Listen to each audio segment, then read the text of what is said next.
For more than a decade, the BGK family has been a champion of dreams. It's the dreams of those who work for a better tomorrow that drive us to reach our greatest potential. We are here to support our kingdom partners, their families, their ministries, and our communities.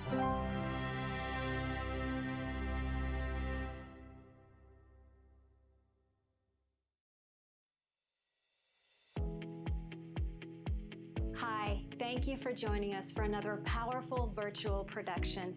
BGK Network is committed to helping leaders around the world connect to a broader audience. In 2011, God gave us the vision for launching a virtual ministry platform, which has evolved into a virtual TV network, helping leaders like yourself have a louder voice that reaches further and spans wider. Our goal and mission are to help the micro church. We understand having a vision with purpose, but lack the support and resources to achieve it can be disheartening and discouraging at times. That is why BGK Network is here to help you overcome those obstacles. So if you believe you have a message that belongs on TV, well then, you need to contact us. Let us help you reach your greatest potential. Contact us at info@bgknetwork.org or call us at 877-386-6207.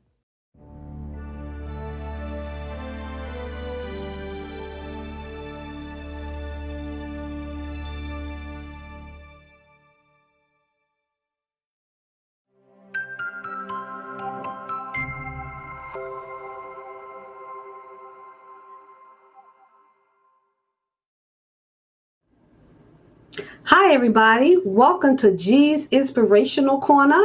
My name is Jolanda Simmons Wright, also known as G. Welcome to part 2 of Ordered into Purpose. Last week, we talked about Ordered into Purpose, and this is the second half of that. And our guest today, who will be talking about AAA Academy, is Freda MacArthur, who is co-founder and executive director of AAA Academy. But before we get to that, I would like to let you know, to be a guest on our show, please contact us at 804-276-1062, or you can email us at wewdiamonds@yahoo.com. Also, the good news is you can also watch us on the go. All you have to do is download our free BGK mobile app at www.bgknetwork.org. And please, if you will go to my website and order my book, Living the Dream, or you can purchase my book from Amazon titled Living the Dream. And so I would like to welcome our guest, Freda MacArthur. This is the second half. Welcome back, Freda MacArthur. Welcome back to discuss Order into Purpose and to talk about AAA Academy. Welcome back. And we talked about before, last week we talked Thank you. It's great to be back. And last week we talked about the opening of your school and reopening your school during this season of COVID-19 and some of the challenges that your school is facing and how you are opening with the virtual environment and the hybrid environment and trying various things to reopen. But one thing that I would like to go to before we give our audience another a brief history of your school.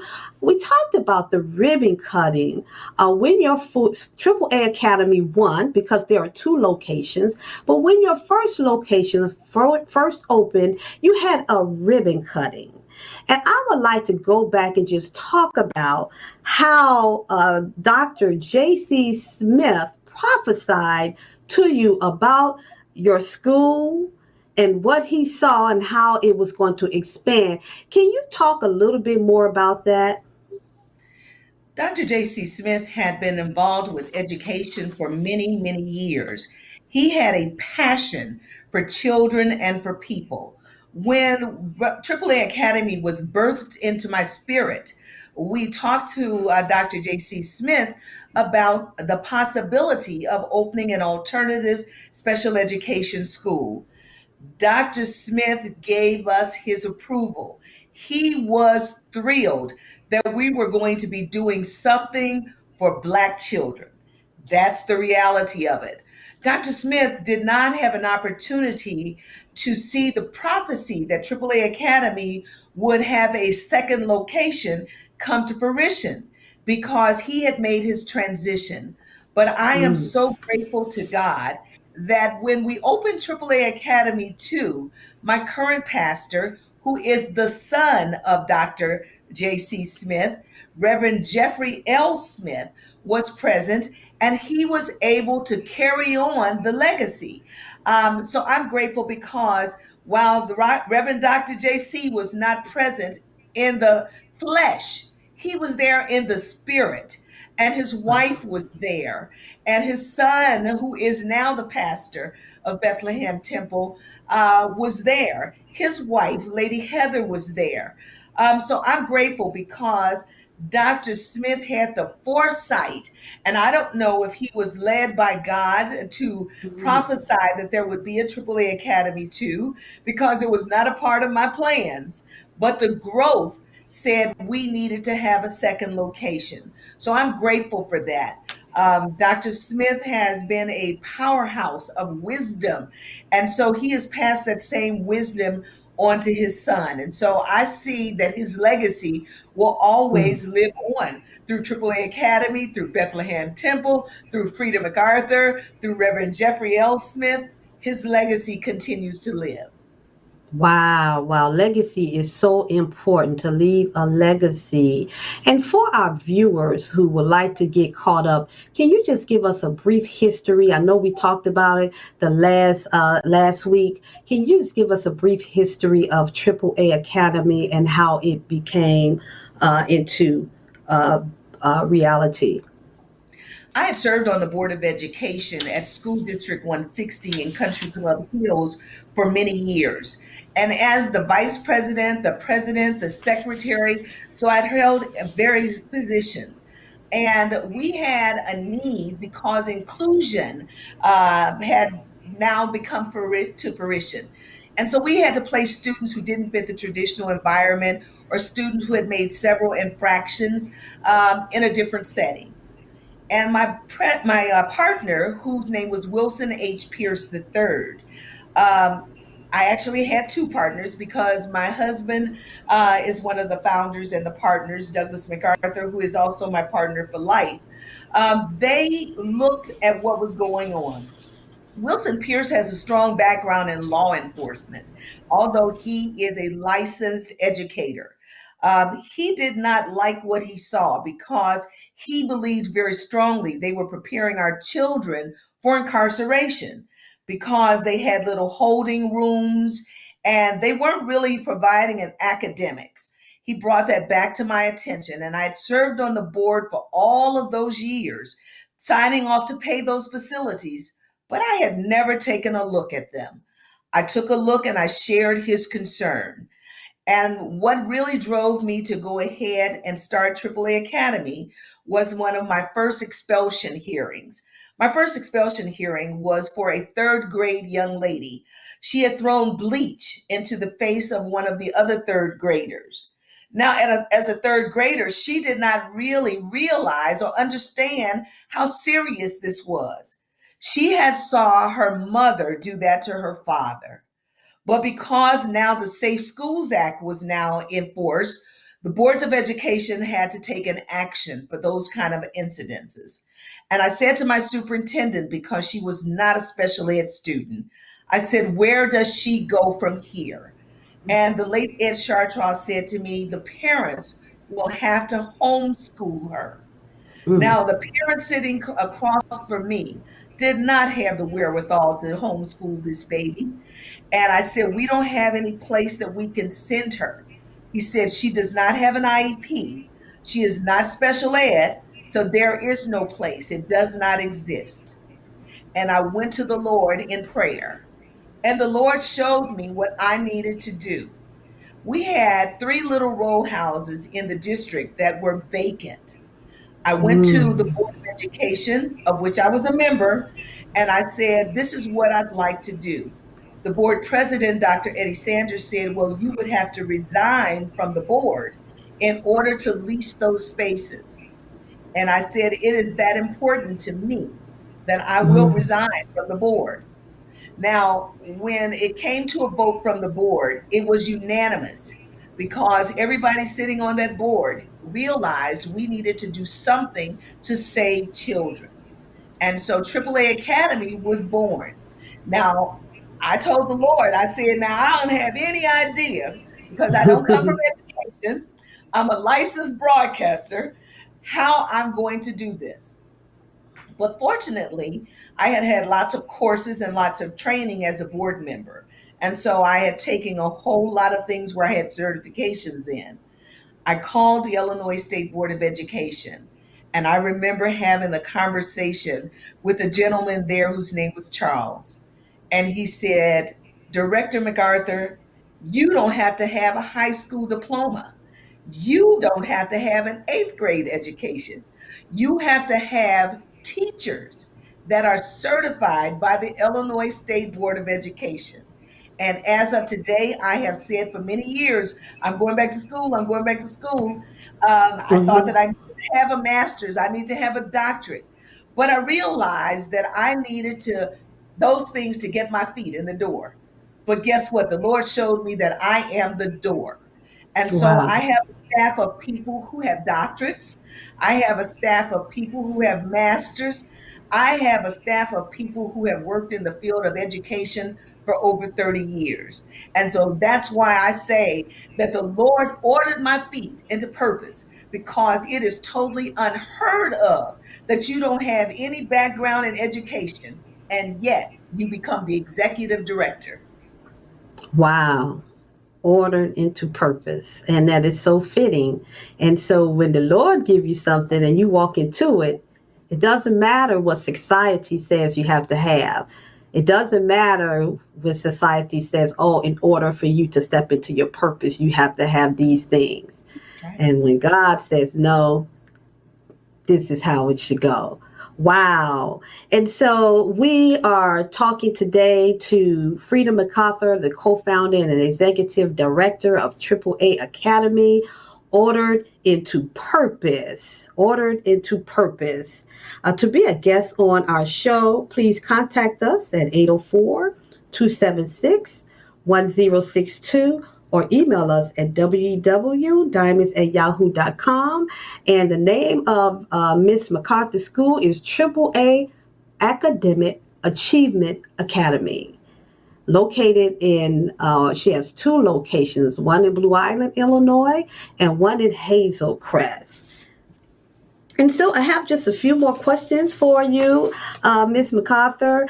Um, can you tell me if there are any daily rituals or something that you do prior to starting your day to keep you motivated throughout the day with such a busy schedule and a heavy responsibility? One of the things that I do is I have to be honest, is that I start my day off in prayer.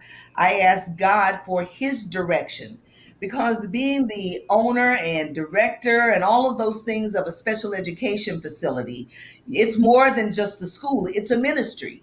And so Mm-hmm. you've got to make sure that you put God into it. Students start off their day with sometimes things that occurred at home. And so they bring those anxieties and all of those things into the school district. I greet my students every day, standing at the door, and we get a hug. Even some of my big kids who used to think they were beyond hugs. And so you just say, okay, and you hug the next student, and then you find that it grows on them. And so they want that. I go into every one of my classrooms through the day and ask them how they're doing. I make sure that I know something about every student in that facility, something about the parents. And so it's easy for me to go to Rayshawn and say, how's your dog today? Oh, And so wow. they feel comfortable about opening up. People have told them that they were going to be failures, that they could not do. And I say, I don't believe that. Yes, you can. So tell me how I help you to get to where you're trying to go. Wow. Something as simple as a hug or how you doing can make a difference Yes, in a child's life, a big, big difference in a person's life. yes. So a woman uh, who is following the steps of the Lord, a woman who had a vision, who had still have a vision, and created a school. What are some of your challenges as a woman in business? What are some of your challenges? Sometimes it's difficult for people to believe that a woman is the head of the ham. I have had to go before the Illinois State Board of Education, and because I don't speak Ebonics or some of the things that our other sisters and brothers would expect from us, I have been there when they say, "You're Freda MacArthur?" And I say, "I am." And I say it with a smile. And they say, "You don't look like you sound." Okay, we weren't expecting a black woman. So we just Mm-mm. keep it real. So you have those kind of challenges. I have a neighbor across from the school who asked me to speak to my boss. And I said, I am the boss. He said, no, I want to speak to the person that's over you. Now you have to know a little bit about my personality. I said, then that would be Jesus. And of course, he was not ready for that response. So he kind of scurried off, and we never had a problem again. So I Mm. don't think that people are prepared sometimes for my outspokenness, the fact that I stand on what I believe. I think that people have to understand that God has no respect of person. And so what he did for me, he can do for anybody else. There aren't enough programs like mine that are in existence. So when I come across someone else, I tell you that I make every effort to give them what I did not get. I am a member of an Illinois Association for Private Special Education Schools, and I'm the only Black owner sitting there. Mm. So it has its share of challenges because it's not really what they expect. Wow. And I like I said, I did visit your website, and I remember hearing you say that you own the I building. I own the building. That is nothing but the blessings and mercy of God. And when you say that to a financial institution, they say, "You own a school?" Yes, we do. But that's by the mercies of God. That once again brings me back to the Reverend Dr. J.C. Smith, because I would Mm-hmm. never have looked at that location. I was Wow. looking to no longer pay rent. And he asked me if I had taken a look at that location. And I told him there's somebody in that building. Well, of course, he's familiar with the area. He served on a board of education, so he knew. And I'm going to tell you that when I bid it on the school, because it's public property, you have to bid on it. You can't just sell it, it has to go out to bid. God so fixed it that we were the only bidders for that school. Wow. Wow. What a blessing. What a blessing. What a blessing. So, with all that you have to do, how do you balance your family life with running the school? How do you balance that? I am so marvelously blessed. My husband, who is a retired person from Commonwealth Edison, has always been a supporter of AAA Academy. He would work overtime hours. He worked a whole lot of days and nights. And we did not have funding or any of those things when we started the program. I just kind of stuck my hand out, and he helped us to do it. So my husband is a strong supporter. He is retired now, which also makes it very easy. And our children are grown. My oldest son, who's 43 years old, was born with cerebral palsy. He is how I became invested in special education, because when he was born, there was no inclusion. And so I fought on the state and local levels for inclusion. because I was determined that nothing and nobody was going to hold him back. He has some issues with speech, but he is a college graduate. He works every day. He owns his own home, and he is a productive member of society. It would make me a hypocrite if I stopped after pushing him to go on. Mm-hmm. Mm-hmm. Amen. Amen. A strong mother, strong wife, just a strong leader. With such a with that busy schedule, with such a busy schedule, how do you manage your self-care? How do you manage self-care? Oh, God. Over 30 years ago, I was diagnosed with multiple sclerosis. And so I had some challenges with walking and everything else. But I told you that when God gives you a vision, he makes provision. There are very few people who recognize and realize that I have any kind of conditions. First of all, my doctor says I don't claim multiple sclerosis. And I said that's because it does not have me, I have it. And so that means that I'm in control, I'm in charge of that. And so, yeah, sometimes because I go to a lot of state meetings and a whole lot of different things, I have a tendency to get a little tired, but I call on the name of the Lord. And I'm not going to lie to you. There are some days that I use my hands to physically raise my head from my pillow. But I talk to the Lord the same way I'm talking to you. I said, okay, God, there's nothing you and I can't do today. So we've got this to do and we've got this to do, and let's go. And he gives me the strength. Wow, wow. Talking about faith and your trust in the Lord. Wow, and that right there should be motivating for somebody. And you talked a little bit about this in part two, in part one of the show. Where did you grow up? And did your surroundings or upbringing influence your career? And I know you did touch on this last week, but just for our viewers who are just joining us for this segment. I was actually raised mostly by my grandparents who lived in Chicago, then in Gary. And so they raised me. But my grandfather wanted me to always know who my mother was. My mother was his daughter.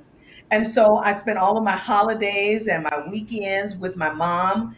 My mother and my stepfather sometimes fought like cats and dogs.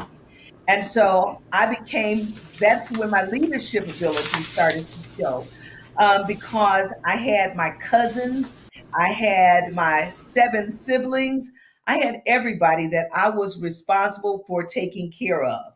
And so, in doing that, I knew that I did not want that kind of a life, that there was something better for me. And so, God had already birthed into me what He wanted me to do. That does not mean that sometimes I didn't get weary and decide that I wanted to do my own thing. But when I got too far out there, God yanked me back every time and reminded me that my steps had been ordered by Him. Amen. Amen. And what would you say to all the visionaries out there? I'm a visionary, and that's how I was able to create Women Empowering Women Diamonds in the Rough. What would you say to the visionaries out there?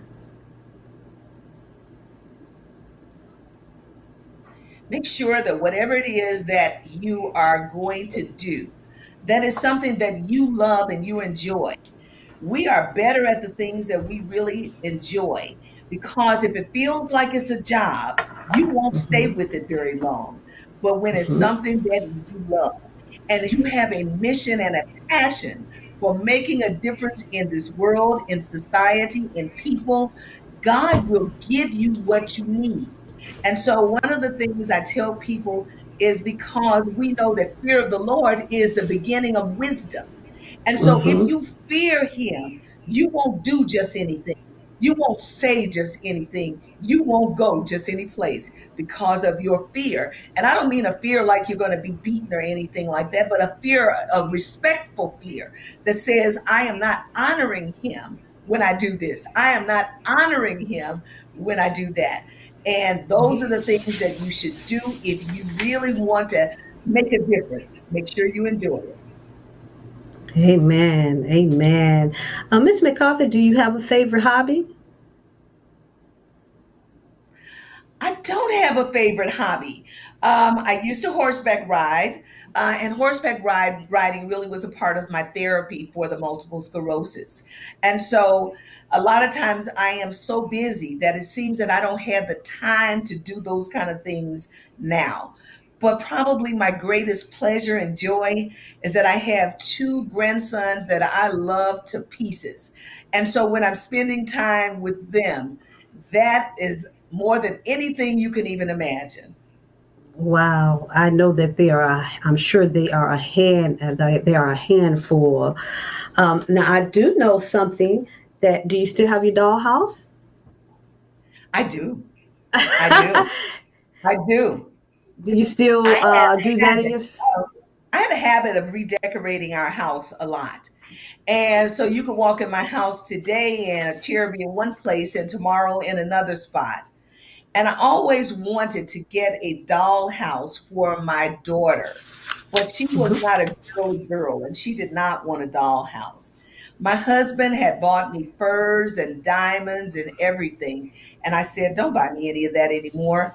And he remembered that one time I said when I was younger that I wanted a dollhouse. So what I have is not really a dollhouse. It really truly is model. And so the things that are there, they are like real furniture, real carpet, and all of those things. And so they're miniatures. And so what I have Mm. is a miniature collection that I get to change around as many times as I want. And it doesn't interfere with anything and anybody. And it is a source of relaxation for me. Wow. Just want to pause a minute and say to our guests, if you would like to be on our show, please contact us at 804-276-1062 or email us at wewdiamonds@yahoo.com. I want to say thank you, Miss Freda MacArthur, for being our guest today and talking about AAA Academy and giving us motivation and how to live life with purpose. I want to thank all our guests for joining us. Please tune in and join us every Tuesday at 3 o'clock p.m. and at 9 o'clock p.m. and hope to see you next time. Thank you for joining us today.